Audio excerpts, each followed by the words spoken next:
वो बैंक जो IPS AFO की वैकेंसी है उसके ऊपर कंप्लीट करने वाला हूँ। और इन पर मैं बात बहुत ही प्रिसाइज वे में करूँगा, तो आपको वीडियो पूरा देखना है। और अगर आप एक बिगिनर है, ठीक है, तो आपको पूरी जानकारी मिल जाएगी। इसके साथ साथ मैंने कुछ एनालिसिस भी करके रखी हुई है, वो भी आपको काफ़ी ज़्यादा मदद करेंगे, ठीक है।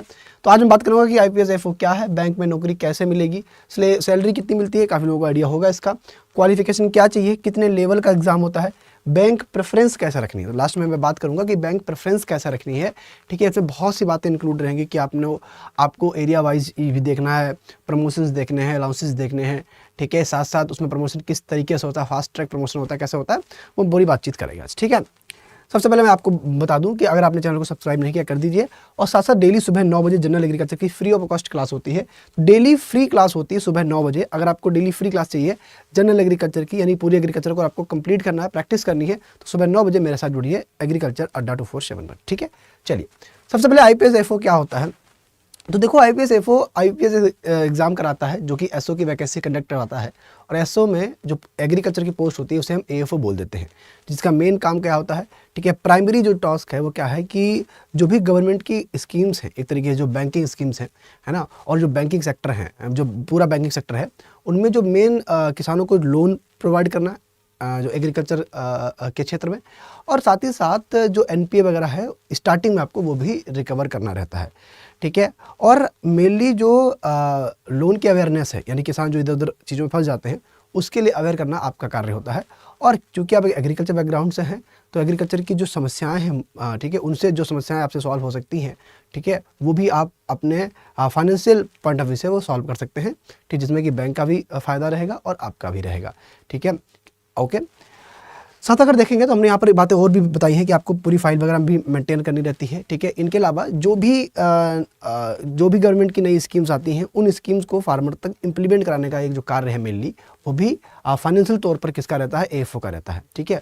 और स्टार्टिंग में जो आपका मेन वर्क रहता है वो NPA रिकवर करने का रहता है, ठीक है। तो वो मेन काम जो करता है IPS AFO करता है, इसलिए इसे एग्रीकल्चर का एक तरीके से फील्ड ऑफिसर बोल देते हैं, ठीक है। और यहाँ पर आपको इंडिविजुअल जो कम्युनिकेशन है उसका काफ़ी रोल प्ले करना होता है, फार्म एंड होम विजिट करनी होती है, उसके हिसाब से आपको लोन वगैरह पास करना रहता है, ठीक है।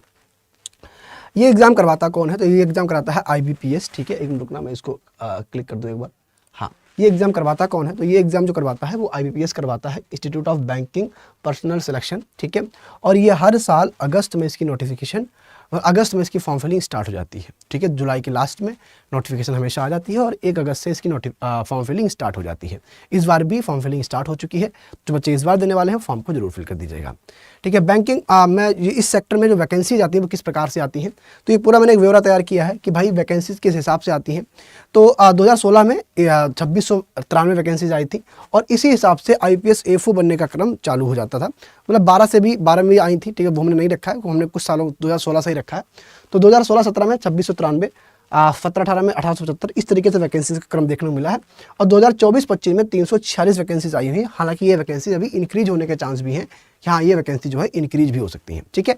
तो अभी जो क्रम आप देख रहे हो IPS AFO बनने का, उनमें 2693 से लेकर और अभी इस समय 2024-25 में 346 वैकेंसीज है। 2023-24 में 676 वैकेंसीज थी, इंक्रीज हुई थी। और ईयर 2022-23 में 516 वैकेंसीज थी।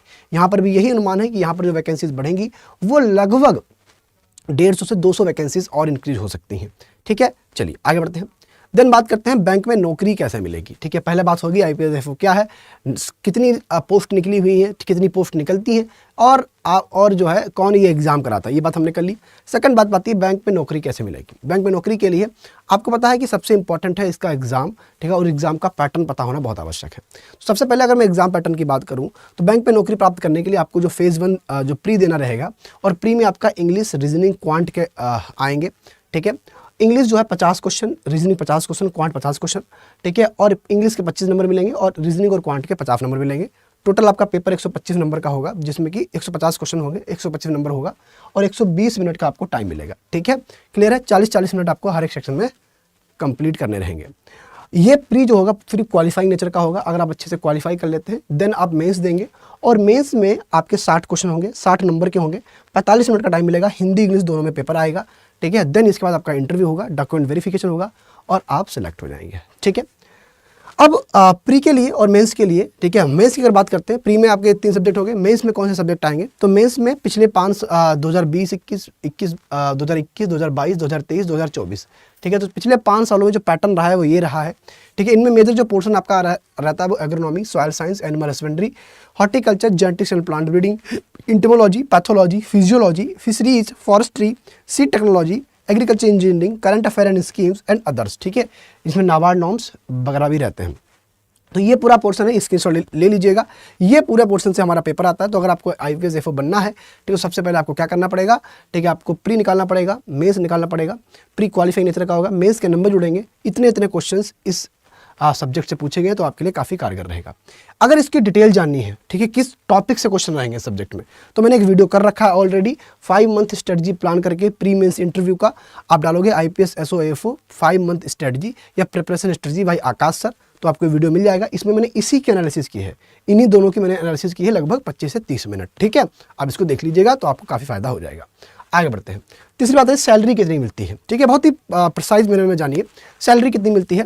अगर मैं सैलरी की बात करूंगा तो यहाँ पर 2024 के अपडेट की बात करते हैं, तो IPS FO स्केल 1 में 36,400 सैलरी मिनिमम होती है, ठीक है, मतलब आपका एक नेट अमाउंट होता है। देन अगर हम अलाउंसेस को मिला दें तो 55 से 60,000 रुपये, तो अब इसकी सैलरी और इंक्रीज होएगी, तो 60 से 65,000 रुपये तक आपको सैलरी मिलती है, ठीक है, ये बात ध्यान रखिएगा, ठीक है। तो स्टार्टिंग में 55,000, फिर अलग अलग बैंक जो होती है उनमें अलग अलग अलाउंसेस रहते हैं, ठीक है, और उनके हिसाब की आपकी सैलरी जो जाती है वो 55 से 60,000 रुपये जाती है, ठीक है, क्लियर है। अलाउंसेस जो होते हैं हर बैंक के अलग अलग होते हैं, ठीक है, आपकी लोकेशन के हिसाब से आपको जो हाउस रेंट वगैरह होता है लोकेशन के हिसाब से मिलता है। मेट्रो सिटी में अगर आपकी ब्रांच है तो आपको वहाँ पर अलाउंसेस और ज़्यादा मिलते हैं, तो ये लोकेशन के हिसाब से आपके अलाउंसेस रहते हैं। तो कभी 55,000, 60,000, 65,000 तक सैलरी इसकी मिलती है, ठीक है, तो काफ़ी अच्छा अमाउंट है। आपको भी अगर सैलरी अमाउंट अच्छा लगता है तो बताना भाई कमेंट में, ठीक है। आगे देखते हैं, सैलरी होगी, ठीक है। उसके बाद आप अगर देखेंगे सैलरी के बाद इसमें प्रमोशन होते रहते हैं। प्रमोशन में आप ऑफिसर स्केल 1 से ज्वाइन करते हैं, देन आप यहाँ पर देखो 2 तरीके का प्रमोशन होता है, एक फास्ट ट्रैक प्रमोशन होता है, एक ट्रेडिशनल होता है। ट्रेडिशनल की बात करेंगे तो जैसे आपकी मतलब सर्विस का पीरियड होगा, ठीक है, 2 साल, 3 साल, 4 साल, उसके बाद प्रमोशन होगा, आप मैनेजर स्केल 2 बनेंगे, ठीक है, फिर आगे प्रमोशन होगा, सैलरी इंक्रीमेंट होगा। और दूसरा होता है कि यहाँ पर एग्जाम कराए जाते हैं, बैंक अपने JIB CIB के एग्जाम कराता है, वो एग्जाम आपको क्वालिफाई करने रहेंगे, ठीक है, और जैसा हर 6 महीने में जहाँ तक एग्जाम होते हैं आप क्वालिफाई करते रहेंगे, आपकी सैलरी में इंक्रीमेंट होता रहेगा और आपका प्रमोशन भी होता रहेगा, ठीक है। सैलरी में 2, 4,000, 5,000 ऐसे रुपये बढ़ते रहते हैं और आपका आगे का प्रमोशन भी होता रहता है, ठीक है, क्लियर है। तो आप ऑफिसर स्केल 1 से आप ज्वाइन करेंगे, मैनेजर स्केल 2 पे जाएंगे, देन आप सीनियर मैनेजर स्केल 3 पे जाएंगे, चीफ मैनेजर स्केल 4 पे जाएंगे, असिस्टेंट जनरल मैनेजर की पोस्ट पे जाएंगे, डिप्टी जनरल मैनेजर की पोस्ट पे जा सकते हैं, जनरल मैनेजर की पोस्ट पे जा सकते हैं, एग्जीक्यूटिव डायरेक्शन की पोस्ट के डायरेक्टर होना चाहिए पोस्ट पर जा सकते हैं, और चेयरमैन एंड मैनेजिंग डायरेक्टर की पोस्ट पर भी जा सकते हैं, ठीक है। तो ये इसका पूरा प्रमोशन क्राइटेरिया है, ठीक है। तो आपको बहुत अच्छे से जानकारी मिल गई होगी कि सैलरी के बाद आपको आगे के अलाउंसेस किस तरीके से रहेंगे और आपका आगे का जो प्रमोशन का क्राइटेरिया है वो किस तरीके से रहने वाला है, ठीक है। आगे देखते हैं। देन बारी आती है कि सर हमारी AFO क्या है, पता लग गया, बैंक में नौकरी कैसे मिलेगी, किन सब्जेक्ट को पढ़ना पड़ेगा ये पता लग गया, सैलरी कितनी मिलेगी ये पता लग गया, क्वालिफिकेशन क्या चाहिए। अगर हम इस एग्ज़ाम को निकालना चाहते हैं तो सबसे पहले जो हमारी क्वालिफिकेशन है वो क्या होनी चाहिए। तो क्वालिफिकेशन जो है, आपने BSc एग्रीकल्चर कर रखा है, आप एलिजिबल हैं, हॉर्टिकल्चर का रखा है, आप एलिजिबल है, एनिमल हस्बेंड्री का रखा है, आप एलिजिबल है, वेटनरी साइंस का रखा है, आप एलिजिबल है, डेयरी साइंस का रखा है, आप एलिजिबल है, फिशरी साइंस का रखा है, आप एलिजिबल है, PC कल्चर कर रखा है, एग्री मार्केटिंग कर रखा है, कॉपरेशन कर रखा है, एग्री फॉरेस्ट्री कर रखा है, फॉरेस्ट्री कर रखा है, एग्रीकल्चर बायोटेक्नोलॉजी से कर रखा है, फूड साइंस से कर रखा है, एग्रीकल्चर बिजनेस मैनेजमेंट कर रखा है, फूड टेक्नोलॉजी से कर रखा है, डेयरी टेक्नोलॉजी से कर रखा है, एग्रीकल्चर इंजीनियरिंग से कर रखा है, या फिर सेरीकल्चर से कर रखा है, आप इस एग्जाम के लिए एलिजिबल है। यानी BSc एग्रीकल्चर या किसी भी अलाइड साइंस से आपने ग्रेजुएशन कर रखा है, आप इस पोस्ट के लिए एलिजिबल है। आगे बढ़ते हैं। एज की क्राइटेरिया की बात करते हैं तो मिनिमम एज 20 साल और मैक्सिमम आपकी 30 साल एज होनी चाहिए। तो एज भी याद रखिएगा, 20 साल मिनिमम और मैक्सिमम जो है 30 साल इसकी एज होनी चाहिए। तो ये भी आपके लिए काफ़ी इंपॉर्टेंट अपडेट है। आगे बढ़ते हैं। देन बारी आती है कि भाई हमने AFO क्या है पता लग गया, बैंक में नौकरी कैसे मिलेगी पता लग गया, सैलरी पता लग गई, क्वालिफिकेशन पता लग गई। अब आता है कितने लेवल का एग्जाम होता है। तो मेनली अगर मैं बताऊँ आपको तो इसके 3 लेवल हैं। पहला प्री, मेंस और देन इंटरव्यू, देन आप सेलेक्ट हो जाते हैं, ठीक है, डॉक्यूमेंट वेरिफिकेशन के बाद। इसके अलावा जो इसका लेवल रहता है, अगर मैं क्वेश्चंस की बात करूँ तो प्री पूरा जो है, जो IPS FO जो IPS का एग्ज़ाम होता है PO का जो प्री होता है, ठीक है, उसके लेवल का इसका एग्ज़ाम रहता है। बस इसमें जो है कट ऑफ काफ़ी कम जाती है, यानी कि 125 में से अगर आप पिछली अगर 2-3 साल की बात करें 20 नंबर, 32 नंबर, 35 नंबर भी आप ले आते हैं तब भी आप क्वालिफाई कर जाते हैं।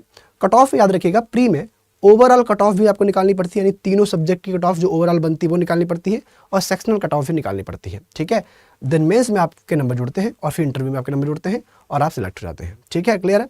और एग्रीकल्चर का जो लेवल है, ठीक है, वो उसमें मेनली क्या कहते हैं, बड़े क्वेश्चंस रहते हैं, लेंदी क्वेश्चंस रहते हैं, रीजनिंग बेस्ड क्वेश्चन रहते हैं। ठीक है, अगर आप क्वालिफाई करेंगे बहुत अच्छे से आप हो जाएगा। देन बारी आती है बैंक प्रेफरेंस कैसे रखनी है। भाई आपने पूरा फॉर्म भर दिया, लेकिन अब आपको ये समस्या है कि बैंक को कैसे प्रेफर करें। तो देखो, बैंक की प्रेफरेंस में आपको 2-4 बातों का सबसे अधिक ध्यान रखना है। वो बातें कौन कौन सी हैं, बाकी आपको कोई कमेंट डाउट हो तो आप कमेंट में भी पूछ सकते हैं, हालांकि ये सब डाउट आपके मैं ऑलरेडी क्लियर कर दूंगा। बैंक में आपको पता है काफ़ी बैंक हैं जो इस वैकेंसी को निकालती हैं। इनमें सबसे पहला क्राइटेरिया जो आपको ध्यान रखना है दैट इज़ प्रमोशन, कि इसमें किस प्रकार का प्रमोशन होता है। आप किसी बैंक को सिलेक्ट कर रहे हैं तो उसमें प्रमोशन किस प्रकार से हो रहा है, यानी कि फास्ट ट्रैक प्रमोशन हो रहा है या ओनली ट्रेडिशनली हो रहा है। ठीक है, और उसके बाद आप देखेंगे बैंक का साइज़ क्या है, यानी कि उसकी कितनी ब्रांचेज हैं। ठीक है, जब आप देखेंगे कि उसकी ब्रांचेज बहुत ज़्यादा हैं, ठीक है, और आपका जो एरिया है, मान लीजिए आप चाहते हैं कि आपके एरिया की जो लीड बैंक है, जो आपके एरिया का जो मेन बैंक है वो कौन सी है, ठीक है, और वो आईपीएस के अंतर्गत आती है, और आप चाहते हैं कि फ्यूचर में कभी ऐसा हो कि आप इस एरिया में पोस्टेड हो जाएं, तो उसके लिए उसकी ब्रांच होना वहाँ बहुत ज़रूरी है। तो इसीलिए जब भी आप बैंक प्रेफरेंस करें, अगर आपको अपने एरिया के आसपास रहना है, अपने डिस्ट्रिक्ट के आसपास रहना है मान लीजिए, तो वो आपके डिस्ट्रिक्ट के आसपास कौन कौन सी बैंक्स हैं ऑलरेडी अवेलेबल, और वो बैंक क्या आईपीएस के अंतर्गत आती हैं, ठीक है, तो आप क्या करें, उस बैंक को सिलेक्ट करें। पहला क्राइटेरिया ये भी ध्यान रखिएगा। दूसरी चीज़ ये भी है कि भाई यहाँ पर अलाउंसेस भी अलग अलग होते हैं। ठीक है, वैकेंसीज़ के साथ आप देखेंगे अलाउंसेस भी अलग अलग होते हैं। ठीक है, सबकी ट्रांसफ़र पॉलिसी अलग अलग होती है कि कौन सी बैंक कितने दिनों में ट्रांसफ़र कर देती है, कौन सी बैंक ऐसी है जो हमेशा दूर रखती है, कौन सी बैंक किसका हेडक्वार्टर कहाँ पे है। मान लीजिए आप एक एग्जांपल लेते हैं आंध्रा बैंक, तो आंध्रा बैंक का हेडक्वार्टर कहाँ पे है, आपका साउथ में है। ठीक, कौन सी बैंक जिसका हेडक्वार्टर नॉर्थ में है, तो हेडक्वार्टर के हिसाब से आप सिलेक्ट कर सकते हैं। ठीक है, कहाँ कहाँ हमारी ज्वाइनिंग हो सकती है। ठीक है, क्लियर है। तो ये चीज़ आपको अपडेट होनी चाहिए। प्लस वैकेंसीज़ किस में इसमें निकली हुई हैं। ठीक है, वैकेंसीज़ के बारे में आपको आइडिया होनी चाहिए कि किसमें कितनी वैकेंसीज निकली हुई हैं, क्योंकि पहले तो आप भाई जिसमें वैकेंसीज है वही रखोगे, ज़्यादा फायदा रहेगा। ठीक है, हालांकि इससे कोई फ़र्क नहीं पड़ता। ठीक है, जो आईपीएस जितने ऑप्शंस आते हैं उनमें आप सिलेक्ट कर सकते हो, और अगर वैकेंसी बढ़ेंगी तो अच्छी बात है, नहीं बढ़ेंगी तो आपको सिलेक्शन के हिसाब से क्राइटेरिया मिलता रहेगा। पर ऐसा है कि अगर जिसमें वैकेंसी उसको ऊपर रखा हुआ है तो उसको भैया उस बैंक के केस में उसको प्रेफरेंस मिलेगी, बाकी सिलेक्शन में कोई भी अंतर नहीं किया जाएगा। ठीक है, एरिया सिलेक्शन हो गया। इसके साथ आप देखोगे तो कौन सी बैंक प्राइवेट हो सकती है, ये भी बड़ा है कि ये बैंक प्राइवेट होने की लिस्ट में ये बैंक आगे है, ये बैंक पीछे है, ये बैंक आगे बहुत टाइम तक प्राइवेट नहीं होगी। तो प्राइवेटेशन का भी आप चेक कर सकते हो कि कौन सी बैंक प्राइवेट हो सकती है, कौन सी नहीं हो सकती है, ये भी आपका काफ़ी अच्छा रहेगा। प्लस अलाउंसेस और डीए कैसे हैं, ट्रांसफ़र पॉलिसी किसकी कैसी है, ठीक है, और लीड बैंक आपके एरिया की लीड बैंक कौन सी है, ये सब ध्यान में रखते हुए आप अपनी बैंक को क्या करेंगे, प्रेफर करेंगे। ठीक है, इसके अलावा इस साल वैकेंसी कहाँ निकली हुई है, तो इस साल आपको पता है कि 2 बैंक में वैकेंसीज हैं एएफओ की मेनली। एक पंजाब नेशनल बैंक में है जिसमें कि आपको 310 यानी कि 310 पोस्ट है, और यूको बैंक में जो है 36 पोस्ट है। बाकी और भी वैकेंसीज में पोस्ट निकल सकती हैं, हो सकता बैंक ऑफ बड़ौदा में निकल सकती हैं, यूनियन बैंक ऑफ इंडिया में बैंक पोस्ट निकल सकती हैं। ठीक है, तो ये पूरा क्राइटेरिया मैंने बहुत कम टाइम बता दिया है। अगर आपको कम टाइम में चीज़ें क्लियर हुई हो तो कमेंट में एक बार वाई टाइप करके जरूर बताना कि सर मुझे कम टाइम में पूरी जानकारी प्राप्त हो गई है। ठीक है, अगर आप इसकी प्रिपरेशन कर रहे हैं उसी चीज़ को फॉलो करेंगे, नहीं तो मैं आपको बता दूं कि मैंने एक सुपर 500 बैच स्टार्ट किया है जो कि ऑलरेडी स्टार्ट हो चुका है। 9 अगस्त से नया बैच स्टार्ट हो रहा है, पर वो टारगेट बैच है। तो अगर इस साल देना चाहते हो, टारगेट से तैयारी करना तो 9 अगस्त में इनरोल कर सकते हो, पर मैं आपको प्रेफर करूँगा कि आप सुपर 500 में इनरोल करो। ठीक है, कुछ क्लासेस रिकॉर्डिंग रहेंगे तो आप अच्छे से कवर कर लोगे, टाइम आपके पास है। ठीक है, और इसमें फ़ायदा ये है कि इसमें पूरा रिकॉर्डेड बैच तो अलग से है ही है, और जो लाइव बैच हम पढ़ा रहे हैं उसकी भी रिकॉर्डिंग और लाइव पूरा मिल जाएगा। प्लस 74 टेस्ट सीरीज है। ठीक है, हर टॉपिक की टेस्ट है इसमें, हर टॉपिक के क्वेश्चन लगाओगे आराम से सॉल्व हो जाएगा, और ई बुक्स अवेलेबल है। 12 मंथ की इसकी वैलिडिटी है। डिस्काउंट कोड Y612A है, ये भी लिख लेना, Y612A लगा के आप इनरोल कर सकते हो। ठीक है, हाँ, टोटल जो है 10 फैकल्टीज़ में पढ़ाएंगे आपको, तो कोई भी प्रॉब्लम नहीं आएगी। कैसे बैच में इनरोल करना है मैं आपको बता देता हूँ, उसके बाद हम लोग आपसे क्वेश्चंस आंसर राउंड भी खेलेंगे। ठीक है, चलिए सबसे पहले आपको अड्डा 247 का ऐप डाउनलोड करना है। अड्डा 247 डाउनलोड करोगे, डाउनलोड करने के बाद आपको क्या करना है, ऑल कोर्सेज में जाना है। आप होम पे जाओगे, आपको ऑल कोर्सेज में गवर्नमेंट जॉब एग्जाम में जाना है। देन आपको जाना है एग्रीकल्चर में, और एग्रीकल्चर में स्टोर में जाना है और एफओ पे क्लिक करना है। एफ में महापैक पर डबल वैलिडिटी है, 2 यानी 27 महीने की वैलिडिटी है। ये 9 अगस्त वाला बैच है, टारगेट बैच है, ये फाउंडेशन बैच है। ठीक है, तो पहले मैं ये बताऊंगा, फिर मैं आपको 9 अगस्त वाला बैच भी बताऊंगा। ठीक है, इस बैच का प्राइस भी थोड़ा कम है। आप 6000 आप देखोगे, सॉरी वाई नाउ पे क्लिक करोगे, डिस्काउंट कोड जब आप अप्लाई करोगे Y612A, तो आपको ये 2850 का बैच मिल जाएगा। हिंदी मीडियम में नहीं, इसमें जैसे मैं पढ़ा रहा हूँ ऐसे पढ़ाऊंगा, ठीक है। कंटेंट इंग्लिश में रहेगा, बाकी वाई लैंग्वेज क्लासेस होती है, एक तरीके से इंग्लिश में क्लासेस होती है, हिंदी और इंग्लिश मिक्सर, ठीक है। ओके, इसका जो स्टडी प्लान है वो आप एक बार चेक कर लेना, मैं आपको दिखा देता हूँ। स्टडी प्लान में चेक करिए कब कितने बजे क्लास होती है, भी आपको दिक्कत नहीं होनी चाहिए। हाँ, यहाँ पर सुबह 8 बजे मैथ की क्लास होती है, ठीक है, और 3 से 4 पार्सर की इंग्लिश की क्लास होती है। बिजनेस की क्लास 5 अगस्त से मतलब रीजनिंग की क्लास होती है, 2 से 3 होगी। 6 से 6:50 सुधांशु की क्लास होती है, 5 से 5:50 हॉर्टिकल्चर की क्लास होती है। और फिर उसके बाद इसके टॉपिक टेस्ट भी ऐड होते ही रहे। ये टॉपिक टेस्ट हैं जो प्रॉपर टॉपिक टेस्ट इसके करवाए जाते हैं, ठीक है भाई। ये टॉपिक टेस्ट भी आप चेक कर सकते हैं, ये प्रॉपर टॉपिक टेस्ट है, ठीक है। अब यहाँ पे ये वाला चैप्टर खत्म हुआ है, फिर ये वाला चैप्टर स्टार्ट होगा, ठीक है। टॉपिक टेस्ट भी करवाए जाते हैं, ओके बच्चों। अच्छा, बाकी अन्य सब्जेक्ट भी कब स्टार्ट होंगे तो वो भी हमने यहाँ पर डाल दिया है, ओके। चलिए भैया, यहाँ तक कहानी क्लियर हो गई। हाँ, डिस्काउंट कोड आपको आप लिख लीजिए Y612A, यानी Y612A लगाना है अगर आपको मेरी मेंटरशिप में प्रॉपर तैयारी करनी है, ठीक है। ओके, ये आपका टारगेट बैच है। टारगेट बैच और फाउंडेशन में क्या फ़र्क है, उस पर क्लासेस तो डिटेल में होती हैं। टारगेट बैच में क्लासेस टारगेट के हिसाब से होती है, यानी कि इस बार जो बच्चे एफओ दे रहे हैं उन्हें लगे कम टाइम में चीज़ें करवाई जाए। तो क्लासेस जैसे मेरी 45 क्लासें होंगी फाउंडेशन में, तो टारगेट में मेरी कितनी होंगी, लगभग 25 क्लासें होंगी। 25 क्लास में मेरा हॉर्टिकल्चर खत्म हो जाएगा। तो इस तरीके से है, ठीक है। तो यहाँ पर भी इसका प्राइस वाई नाउ पे क्लिक करिए, Y612A अप्लाई करोगे तो ये भी आपको 2999 कॉइन्स का 2850 का लगभग प्राइस एक ही है, 2850 का मिल जाएगा, ठीक है। टॉपिक टेस्ट इसमें भी ऐड रहेंगे, ई बुक इसमें भी ऐड रहेंगी, और इसमें रिकॉर्डेड वीडियो भी ऐड रहेगा पुराना वाला। ये जो हो रहा है सुपर 500 ये नहीं रहेगा, पुराना रिकॉर्डेड वीडियो ऐड रहेगा, ठीक है। क्लियर है, तो आप इसमें भी इनरोल कर सकते हैं, काफ़ी फायदेमंद ये भी है। और 400 घंटे की इसमें लाइव क्लासेस रहेंगी, ठीक है, ओके। और हॉर्टिकल्चर अभी मेरा सुपर 500 में खत्म होगा तब इसमें स्टार्ट होगा, ठीक है। डिस्काउंट कोड इसमें भी सेम है Y612A, ठीक है बच्चों, ओके। अगर आप अगले साल एफओ देना चाहते हैं और अगले साल एफओ के साथ साथ मल्टीपल एग्जाम को प्रिपेयर करना चाहते हैं, एफओ, नाबार्ड, इसके अलावा IFFCO, KRIBHCO, STA, state PCS, FSO, AHO, ADO, ठीक है, एचडीओ, ठीक है, जैसे किसी भी एग्जाम को आप प्रिपेयर करना चाहते हैं तो 27 महीने के लिए इस समय एग्रीकल्चर महापैक पर ऑफर चल रहा है। 27 महीने की इसकी वैलिडिटी आपको मिलेगी। और महापैक का प्राइस आप अगर Y612A यानी कि Y612A अप्लाई करोगे तो महापैक आपको काफ़ी अफोर्डेबल प्राइस मिल रहा है 6080 पर कॉइन्स यूज करके। 6080 में आपको 3000 से ऊपर टेस्ट सीरीज मिल रही हैं, ठीक है, 4000 वीडियोज़ मिल रहे हैं, और प्लस यहाँ पर सभी की लाइव और रिकॉर्डेड क्लासेस मिल रही हैं। नेट जेआरएफ सीयूटी छोड़कर बाकी महापैक सब में रहेगा, ठीक है। इसमें महापैक में हिंदी मीडियम का जो एफओ का बैच है वो भी रहेगा और इंग्लिश मीडियम का बैच भी रहेगा, ठीक है। तो ओवरऑल रहेंगे इसमें। प्लस यहाँ पर ये भी ध्यान रखिएगा कि महापैक में हमने ये भी ध्यान रखा हुआ है कि देखो इसमें ये सभी एग्जाम प्रिपेयर होंगे, एसएससी के कुछ एग्जाम भी हैं, बाकी state food safety officer, AFO वगैरह जो भी 27 महीने तक जितने भी एग्जाम आएंगे वो सभी महापैक में कवर होंगे। उसके लिए फटाफट जाइए और Y612A लगा के बैच में इनरोल करना अगर आपको मैक्सिमम डिस्काउंट चाहिए, ठीक है। अपना ख्याल रखना, लव यू और राधे राधे। अगर आपको जानकारी कम